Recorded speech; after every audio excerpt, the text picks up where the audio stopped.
Welcome back to the Deep Dive. Today, we're looking ahead using a pretty dense forecast document. It's all about the future of work, specifically drawing from the European Work and Office Hospitality Report for 2026. That's right. And our mission really is to give you a fast-forward glimpse into what your professional life might actually feel like in, well, just a couple years. And the big headline, the thing that jumped out immediately, is maybe not what people expect. No, definitely not. It's actually quite counterintuitive. The core prediction, despite, everything we've seen with remote work, is that you might end up spending more time back in the physical office come 2026. Okay, hold on. That sounds surprising. I mean, really surprising. After everyone got so used to working from home, why would people choose to go back more often? Is this just wishful thinking from, say, building owners? Well, that's the million-dollar question, isn't it? And the report argues this isn't about forcing people back. It's about earning that commute time back. Earning it how?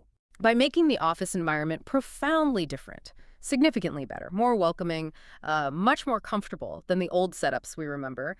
The key word they keep using isn't efficiency, it's workspitality. Workspitality. Okay, let's unpack that. It sounds like a blend. Yeah. Work and hospitality. Yeah. Define that for us. What does that actually mean day to day? Merging a hotel vibe with, like, spreadsheets. Essentially, yeah. It means turning the office from just a place you have to clock in into an attractive destination, a place you might actually want to go to because it's service-rich. Service-rich. Like a hotel. Exactly. Think hotel-like amenities, a real focus on the user experience. It's designed specifically to draw people back because it offers something genuinely better than your kitchen table setup. Interesting. And this isn't just a sudden idea, right? Office design has been evolving. What was the big focus before this workspitality concept? Yeah, it's shifted. For years, the main driver was often structural or environmental concerns. Leeson Medhurst from Advanced Interior Solutions points out in the sources that sustainability was the hot topic for a long time. Right, green buildings, efficiency ratings, that sort of thing. Exactly. LED certifications, carbon footprints of the building itself. But Medhurst says that balance has completely tipped. Tipped towards what? Towards the people inside the building. Really? Employee well-being and its direct link to productivity and engagement, that's shot right to the top of the priority list now. It's not just about the building's impact, but the building's impact on the employee's well-being. And it feels like this shift happened fast. It really did. What's fascinating is how quickly well-being went from being, a nice little perk, like a gym discount. Yeah, I remember those days. To being absolutely foundational. It's actually becoming hard now to find a big company that doesn't have a dedicated person or even a whole team focused just on workplace well-being. And their job is? Their job is to make sure the physical space itself actively supports the health, the comfort, the emotional state of everyone working there. And the pressure for this comes from, well, the competition, right? The home office. Precisely. We've all gotten used to a certain level of comfort and control at home. Temperature, quiet, pets, whatever it is. Medhurst makes this critical point. If companies want people back in the office, that office has to actively lower stress from the moment you walk in. So it's not just about having a desk anymore, it's about the feeling of the place. Yes. The goal isn't just be productive, it's, as Medhurst puts it, allowing employees to start the day as their best selves. If the commute was rough, the first half hour in the office needs to counteract that. Meaning the design, the furniture, the air, the light. It's all part of the well-being package now. It absolutely is. If the environment doesn't actively make you feel better, or at least less stressed, then it's kind of failed in this new model. Okay, so if the goal is to lure us away from our comfy homes, what does this workspitality actually look like? What makes an office a destination office? It's built around what the sources call the workspitality palette, and it's got a few key ingredients. First, those service-rich offerings we mentioned. Like what specifically? Think really good cafes or phone options, maybe on-site wellness programs, even little concierge-type services. Okay, getting that hotel lobby treatment. You got it. Second, a huge emphasis on the user experience itself. Comfort is paramount. Aesthetics matter. And giving people some ability to personalize their space for the day. And third? Third, the design has to be adaptable. It needs to support all the different ways we work now.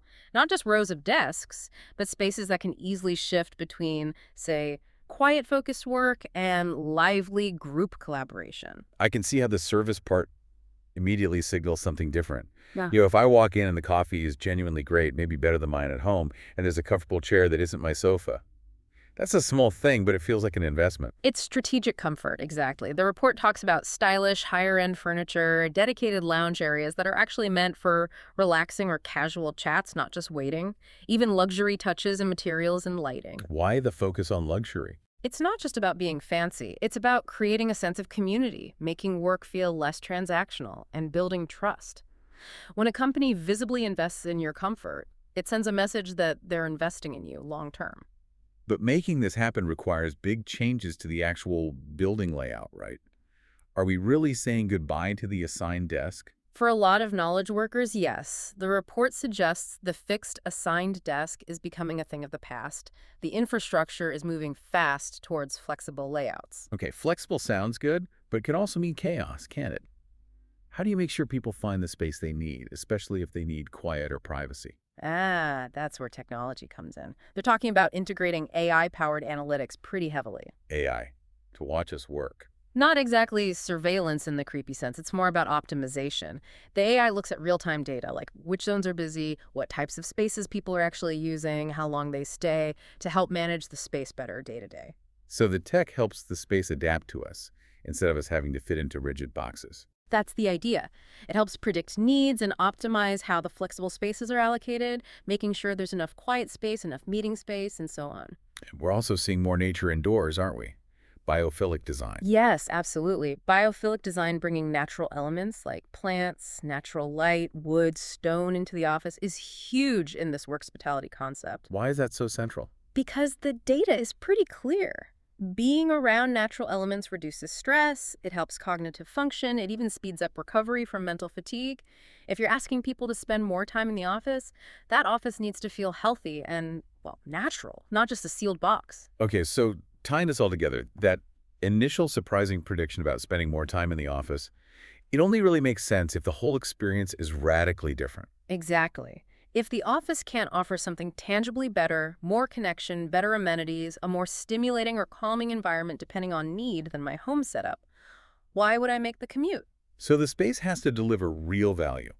Presence, energy, nice surroundings, a culture you want to be part of. Absolutely. And the experts writing this report agree there's no single perfect layout. The key is variety and choice. A successful work-hospitality space has to cater to everything. Intense collaboration, deep solo focus, a private spot for a sensitive call, a comfy corner for a casual brainstorm. It's about empowering people to choose the right setting for the task. That paints a really clear picture of the physical future. But a great office is only half the equation, right? You need the right people with the right skills inside it. Yeah. So let's pivot from the space to the humans, this idea of a human skills premium. Right. This connects directly. We need to bring in the insights from futurist Bernard Marr here. His prediction is pretty stark. As AI and automation take over more and more routine tasks, our uniquely human skills, they become more valuable than ever. It's a funny kind of flip, isn't it? The better the machines get at the predictable stuff, the more we value the unpredictable human stuff like creativity or, say, empathy. Precisely. Marr lists the specific soft skills employers will be hunting for because these are areas where humans are still, in his words, indisputably superior. Which are? We're talking interpersonal communication, empathy, creativity, genuine teamwork, leadership qualities. Skills that require nuance and understanding context. Let's take empathy. Why can't an AI just replicate that in a business setting? What's the real value? Well, think about customer service. An algorithm can process keywords in a complaint and offer a standard fix. But a human uses empathy to understand the frustration behind the words, right? They can offer a personalized, nuanced response that might actually build loyalty, not just solve the immediate problem. Okay, I see. It handles the complex emotional layer. Exactly. And think about managing a team through a tough time, or building trust with a major client, or navigating tricky negotiations. These rely heavily on reading people, understanding unspoken cues, building rapport, things AI just doesn't do authentically. So these aren't just nice-to-haves. They translate into real business outcomes. Customer loyalty, better team cohesion, smoother projects. Absolutely. The value isn't just in executing tasks anymore. It's increasingly in things like original thinking, complex problem solving involving people, and strategic relationship building. And Marr says we're already seeing this change in how companies hire. Yeah, he observes that shift happening now, more emphasis in hiring processes on finding these non-technical skills. And internally, companies are focusing training on strengthening human-centric abilities like critical thinking, strategic planning, collaboration. That's really important for anyone thinking about their career path right now, whether they're young or looking to make a change. If AI takes the routine work, where should people aim? Did Marr highlight specific growth areas? He did. He specifically urges people to look at roles that are inherently difficult to fully automate. The sources point to 4 sectors showing strong continued growth for humans: And those are? nursing, construction, education, and technology. That's quite a mix. Nursing and education make immediate sense. They're built on deep human interaction, judgment calls, emotional connection. You can't automate caring for a patient or managing a classroom full of kids. Right. And construction and technology, while they sound tech-heavy, actually rely hugely on human skills, too. Think complex project management, dealing with unexpected problems on site, creative problem solving, leading diverse teams.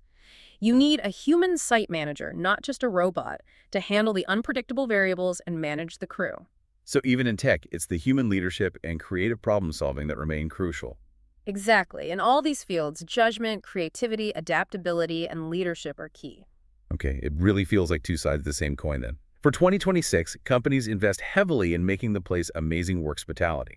And individuals need to invest just as heavily in the skills that thrive in that interactive, dynamic environment, the human skills AI can't touch. That's the synthesis, yeah. It's the coevolution of the workspace and the workforce. Better spaces designed to support people using their best human skills. So wrapping this up, what does this all mean for you listening?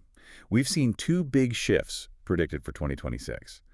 First, your office might become more like a high-end club or hotel, using hospitality principles to make the commute worthwhile. Workspitality. And second, your value as a professional is shifting. It's leaning much more towards those uniquely human abilities, creativity, empathy, communication, strategic thinking, because the routine stuff will increasingly be automated. Right. So the provocative thought we want to leave you with is this. If the office environment gets optimized for comfort, collaboration, and well-being through workspitality, and at the same time, human roles get optimized around creativity, empathy, and complex problem solving, how does that change our very definition of productivity? If the goal isn't just maximizing hours logged or tasks completed, but maximizing innovative ideas, strong relationships, and team morale, what does a truly productive day even look like in 2026? That's the really interesting puzzle to think about. An excellent question indeed, something to definitely mull over. Thanks for joining us for the deep dive. We'll catch you next time.